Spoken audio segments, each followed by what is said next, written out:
ఒక వారం కిందట మన మాజీ శాసనసభ్యులు రామిరెడ్డి ప్రతాప్ కుమార్ రెడ్డి గారు దొంగలు కూడా తిరగరు ఆ టైంలో.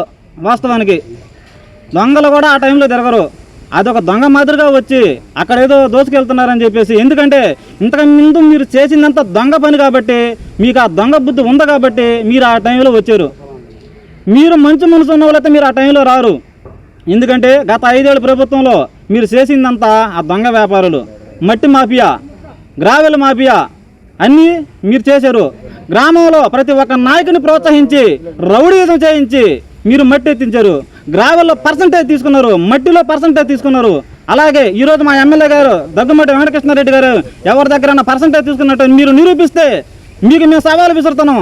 ఆయన నమ్మిన బంటులుగా మీకు మేము సవాలు విసురుతున్నాం. మీరు ఎక్కడన్నా కానీ మా ఎమ్మెల్యే గారు అక్రమాలు చేసినట్టు, ఎక్కడన్నా లంచాలు తీసుకున్నట్టు, మట్టి దగ్గర కానీ గ్రావెల్ దగ్గర కానీ ఎక్కడైనా సరే మా ఎమ్మెల్యే గారు తీసుకున్నట్టు మీరు రుజువు చేస్తే మీకు మేము సవాలు విసురుతున్నాం. ప్రతాప్ రెడ్డి గారు మీరు నిరూపించవచ్చు. మీరు నిరూపించినప్పుడు మేము కూడా మీతో మాట్లాడడానికి మేము సిద్ధంగా ఉన్నాం. కాబట్టి మీరు రిజిస్ట్రేషన్ ఆఫీసులో వస్తే 1 ఎకరాకి రిజిస్ట్రేషన్ చేయించడానికి ఇంత డిమాండ్ అని చెప్పేసి డబ్బులు నొక్కిన ఘనతని ఇది. రెండవది సబ్ రిజిస్టర్ కాడ ఒక ఫ్లాట్ కావచ్చు, దేనికైనా సరే నాకు పర్సంటేజ్ ఇస్తేనే ఫ్లాట్ రిజిస్ట్రేషన్ చేస్తానన్న ఘనతని ఇది. అక్రమ లేఅవుట్లేసి మా చెరులో నుంచి ఆమదాలు తిని లేఅవుట్లకు మట్టి తరలిచ్చి మా చెరులో మట్టి తోలిందానికి ట్రక్కుకి 20 రూపాయలు 30 రూపాయలు తీసుకున్న ఘనత ఆ రోజు వైసీపీ నాయకులది. నువ్వా మట్టి గురించి మా ఎమ్మెల్యే గురించి మాట్లాడేది? అసలు నీకు అర్హత ఉందని మాట్లాడుతున్నా. 10 సంవత్సరాలు ఎమ్మెల్యేగా పనిచేసావు, ఏం పీకే కావాలనే? కనీసం ఒక గ్రామాల్లో ఒక సిమెంట్ రోడ్డు ఏమన్నా వేసావా?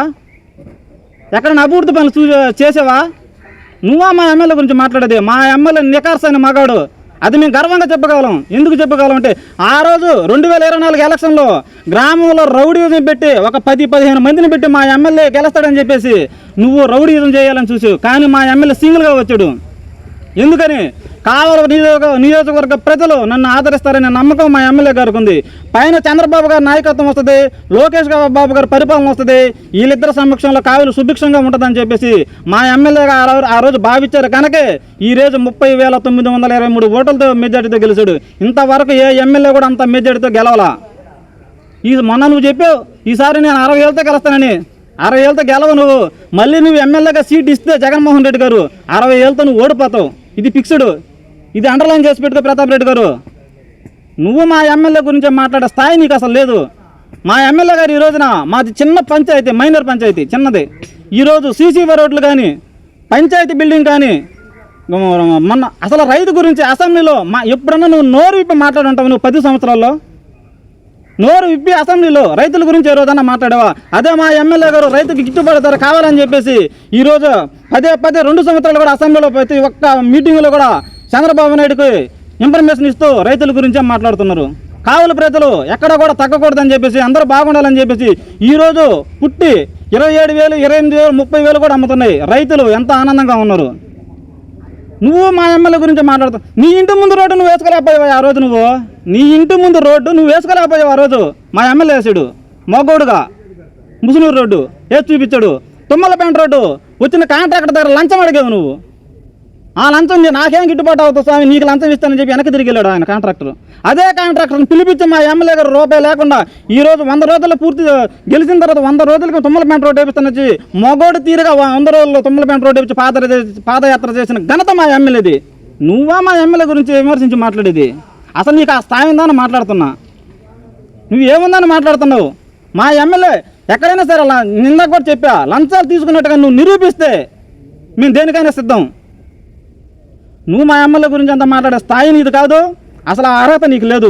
29 చెరువులు ఉంటే కావలి మండలంలో 29 చెరువుల్లో ఒక్కొక్క నాయకుని నువ్వు ప్రోత్సహించి మట్టి తరలిచ్చి అక్రమ లేఅవుట్లు బీభత్సంగా వేశారు, పర్మిషన్ లేకుండా వేశారు. ఈరోజు కొన్న వాళ్ళు కూడా అల్లాడిపోతున్నారు. ఆడ కాలువలు పూర్తి చేశారు. మీరు చేసిందంతా దందా, రౌడీయిజం. మీరు మా ఎమ్మెల్యే గురించి మాట్లాడతారా?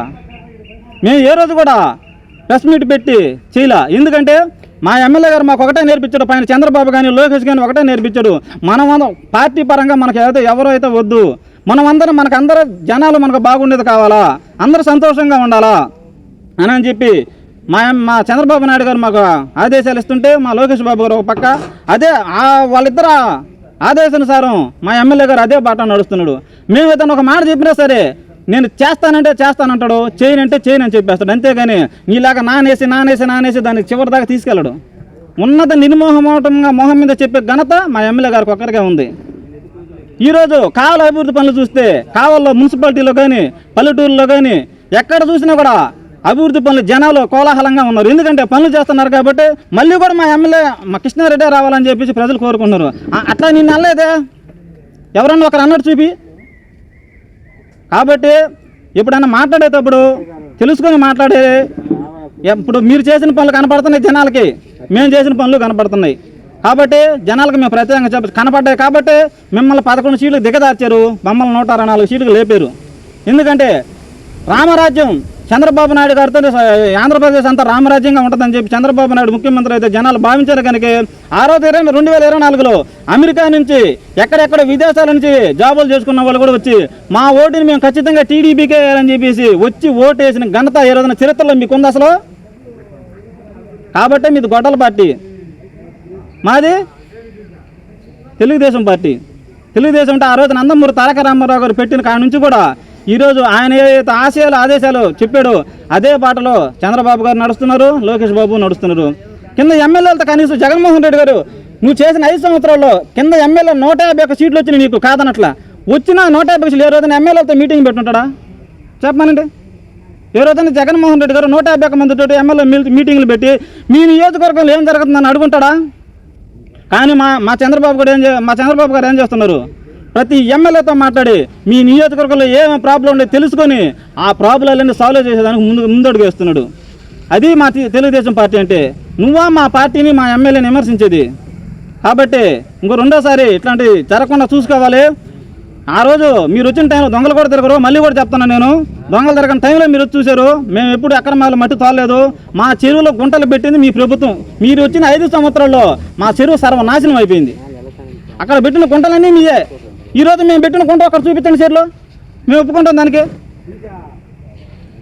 ఎన్ని గుంటలు పెట్టారు, అలగుంట పాలలో మట్టి తోలుతుంటే ప్రజలు అడ్డుకుంటే టిప్పర్తో తొక్కిచ్చిపోవడం తర్వాత సంగతి నేను చూసుకుంటాను. నువ్వు అంటే మనుషులు పేదవాళ్ళు అంటే నీకు అంత చులకనగా ఉందా? అంటే జనాలు బతకూడదు, నువ్వు అక్కడే బతకాలా? వాళ్ళు ఊరి మీద పోతున్నారా చిన్నపిల్లలు, వాళ్ళు టిప్పర్లో తిరుగుతున్నాయనంటే దానికి నువ్వు తొక్కించుకొని వెళ్ళిపోమని చెప్పు. మా ఎమ్మెల్యే అలా అనలేదా? మీ ఎమ్మెల్యే ఒక సమస్య తీసుకెళ్తే దాన్ని తప్పు ఎంత ఉందో, మాది ఎంత తప్పు ఉందో, అవతలది ఎంత తప్పు ఉందో, అంతేగాని మేము చెప్పిన వెంటనే మా ఈ పార్టీ కదని చెప్పేసి మా ఎమ్మెల్యే గారు అటు చూడు. మమ్మల్ని ఆలోచిస్తాడు, అవతల మనిషి ఏం చేశాడో అది ఆలోచిస్తాడు, తగు న్యాయం చేస్తాడు. That is MLA. అంతేగాని నువ్వేదేదో అధికారం కోల్పోయావని చెప్పేసి నీకేదో మెంటల్ వచ్చినట్టుగా ఉంది.